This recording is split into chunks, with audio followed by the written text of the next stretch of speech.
ನನ್ನ ಹೆಸರು ಸ್ನೇಹ ಎಸ್ ಹೊಸ್ಮನಿ ಅಂತ. ನಾನು ಕಾರ್ಕಿ ನ್ಯಾಷನಲ್ ಮೆಡಿಕಲ್ ಯೂನಿವರ್ಸಿಟಿಲಿ ಓದ್ತಾ ಇದ್ದೀನಿ, 4th ಇಯರು.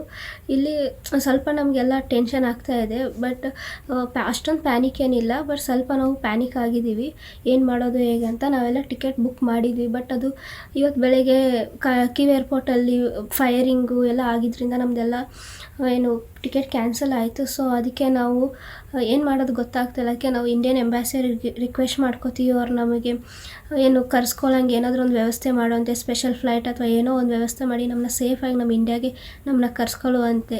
ಆಮೇಲೆ ನಾವು ಇವಾಗ ಬೇಕಾಗಿದ್ದು ನಮ್ಮ ವ್ಯವಸ್ಥೆಗೆಲ್ಲ ನಾವು ಇದ್ದೀವಿ, ನಾವು ರೆಡಿ ಆಗ್ತಾಯಿದ್ದೇವೆ. ಗ್ರಾಸರೀಸು, ಲಿಕ್ವಿಡ್ಸು, ಆಮೇಲೆ ಮನಿ ಎಲ್ಲ ಡ್ರಾ ಮಾಡ್ಕೊಂಡು ಇಟ್ಕೊಂಡಿದ್ದೀವಿ ಎಮರ್ಜೆನ್ಸಿಗೆ ಅಂತ.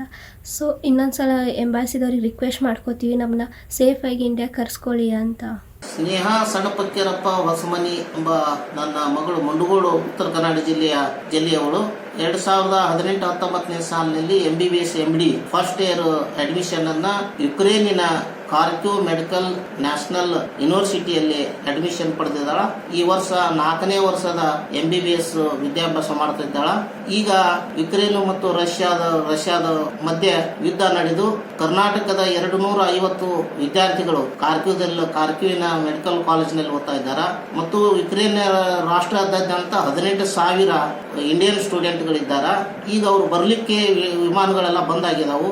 ವಿಮಾನಗಳು ಅಷ್ಟು ಜನಕ್ಕೂ 2-3 ವಿಮಾನ ಭಾರತ ಸರ್ಕಾರ ಈಗಾಗಲೇ ವಿಮಾನ ಬಿಟ್ಟಿದೆ, ಸ್ಪೆಷಲ್ ಫ್ಲೈಟ್ ಅಂತ.